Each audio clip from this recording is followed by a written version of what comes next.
Are you struggling to add strength training to your fat loss plan? I hear you. Before absolutely falling in love with the process, I struggled too. Even though I knew I should be lifting a few days each week, I never really understood why. And since I didn't understand the benefits, I found plenty of excuses to avoid it. But one day, I finally swore off of excessive cardio and I instead focused on adding more strength training. And that's when everything fell into place for a strong body I love with fat loss that's finally easy to maintain. But to say that I wasn't always consistent with strength training is a huge understatement. Back in 2022, after regaining 50 of the 100 pounds I lost with keto and fasting, I was at a loss. Cutting carbs too low while also fasting upwards of 18 hours most days depleted my adrenals. This meant that more keto and more fasting were no longer the answers to my weight gain woes. In fact, I was in such a desperate place health wise that I needed to do pretty much the exact opposite of low carb and fasting just to feel like a human. But once I felt better, I was ready to burn some fat. So it was back to the elliptical for me. Since I was back in how to lose this freaking fat once and for all research mode, I came across a program called Carb Cycling. The good news with carb cycling was I could still follow some low carb days for fat loss while cycling in a few higher carb days to help with adrenal repair. The bad news? The high carb days were meant for training days since extra carbs help fuel your workouts. And that was bad news because I wasn't doing any strength training at the time. I mean, sure, I could give the program's at home workouts a try, but I have been there and done that for too many decades to count. And yes, I have been at this whole weight loss thing long enough that we're counting in decades. So for decades, I couldn't stick to weight training. Why would this time be any different? But if I just stuck to the low carb days, since I knew consistent weightlifting wasn't in the cards, then I was back to the same low carb approach that my stressed out body couldn't handle. So what's a girl who just wants to eat some freaking carbs while losing weight supposed to do? Even though the struggle is all too real, something made me change my mind really quick about swapping excessive cardio for weight training. And that change came once I realized that once I shifted my focus to building muscle, I got to eat more. At least that's what they said. Who said that?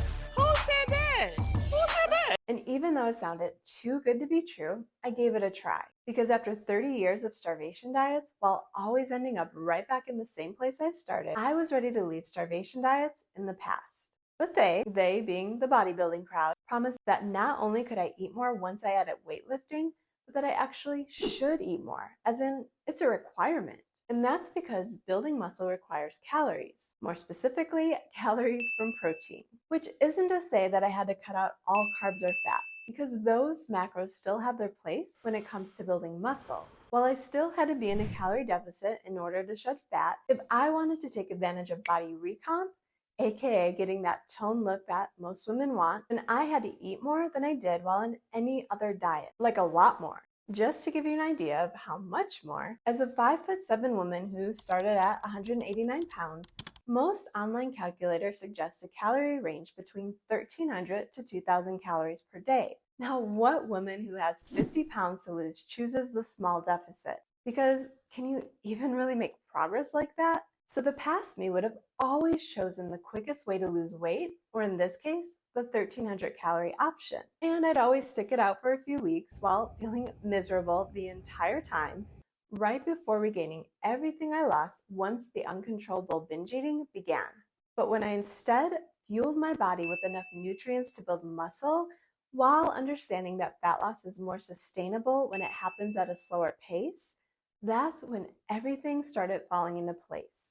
But I still had a lot to learn. I quickly realized that just because I told myself that I wanted to build muscle, that didn't mean that I had any idea on what to do. Even after dabbling in weight rooms for over 30 years, I never learned enough to get that toned body. But since this time around I had my heart set on eating more while losing fat, I decided it was time to hire the big guns, or at least a woman who had the guns I wanted. Hiring a personal trainer was nothing new for me, but I could never find a trainer that fit my lifestyle. Previous trainers either pushed me to the point where I couldn't walk for the entire week, or they watched as I struggled to flip semi-tires while he was eating candy bars in the corner. There seemed to be no in between with the trainers I found. But this time, I buckled down and researched. And even though it wasn't cheap, the trainer I found was worth every penny since she taught me which exercises were effective and which were a complete waste of time. She also identified areas of my body that needed mobility work, which did a lot to explain my lack of progress. As I always focused on burning the most calories as possible, I never paid attention to stretching and strengthening body parts that desperately needed to be stretched and strengthened. And once my trainer helped me hone in on these key areas, I finally began seeing some progress. But it wasn't until I learned about a concept called progressive overload that my progress really exploded. If you have no idea what progressive overload is, it's not as scary as it sounds, I promise. But if you're a weight room dabbler like I used to be, then you probably move from machine to machine as quickly as possible in order to get your workout done while still feeling like you did something. But if I wanted to get toned, I had to follow a progressive overload program. And all that really means is I had to push a little bit harder in the gym each week. Sometimes that meant adding another rep to my set or adding an additional set to my workout. Other weeks, I progressed by adding more weight or even by performing an exercise with better form. So to finally make progress with weightlifting, I not only had to take time to learn which exercises are most effective, but I also had to level up each week by adding another rep, another set, more weight, or better form. This constant leveling up builds more muscle, which in turn boosts my metabolism. This means I get to eat more while working towards the body that I have always wanted. Plus, all of that muscle I'm adding makes it about 1,000,000,000 times easier to keep the weight off. And that's important since 95% of dieters regain everything they lose. So really, what's not to love about strength training? Of course, if your diet isn't on track for weight loss, then any work you do in the gym isn't really all that effective. So if you want to make the most out of your fat loss plan, then you should definitely watch this video next.